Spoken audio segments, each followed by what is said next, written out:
আরজি করে প্রাক্তন অধ্যক্ষ সন্দীপ ঘোষের বেলেঘাটার বাড়িতে পুর আধিকারিকরা বাড়ির একাংশ বেআইনি বলে অভিযোগ। পরিদর্শন পুর আধিকারিকদের, নির্মাণ খতিয়ে দেখলেন কলকাতা পুরসভার আধিকারিকরা। আমরা বিষয় নিয়ে আরো জানবো, কথা বলবো। রনয় তিওয়ারি এই মুহূর্তে আমাদের সঙ্গে রয়েছেন, আমাদের প্রতিনিধি টেলিফোন লাইনে। রনয়, পুরসভার আধিকারিকরা তারা পুরোটা খতিয়ে দেখেছেন, কি খবর পাচ্ছ বিষয়ে? দেখো, বেলেঘাটা থানা এলাকার 83 নম্বর বদন রায় লেন, এখানে সন্দীপ ঘোষের 4 তলা বাড়ি। সেই 4 তলা বাড়িকে ঘিরে অনেকদিন আগে অর্থাৎ 2021 সালের জুন মাসে প্রতিবেশীরা অভিযোগ করেছিলেন যে তিনি বেআইনিভাবে পাঁচিল তুলেছেন, রাস্তা বুঝিয়ে দিয়েছেন, ড্রেন বুঝিয়ে দিয়েছেন, অর্থাৎ তাদের অসুবিধার মধ্যে পড়তে হচ্ছে। সেই সময় লোকাল থানায় অভিযোগ করা হয়েছিল, পুরসভাকে জানানো হয়েছিল, এমনকি আদালতেও বিষয়টা জানানো হয়েছিল, কিন্তু সেই সময় থানার তরফে কোনো রকম পদক্ষেপ করা হয়নি। কিন্তু আরজিকর হাসপাতালের এই ঘটনার পরপরই কিন্তু এই বিষয়টা আবার নাড়াচাড়া দেয়।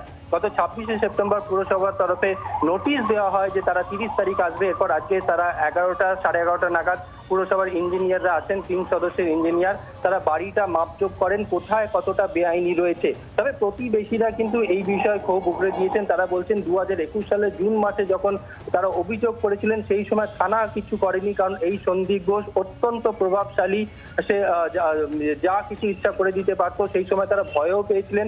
তবে এখন পুরসভার আধিকারিকরা এসছেন, তারা অত্যন্ত খুশি। তবে তারা চাইছেন না যে এই মুহূর্তে বাড়ির কোনো অংশ যদি বেআইনি হয় সেটা ভেঙে ফেলা হোক।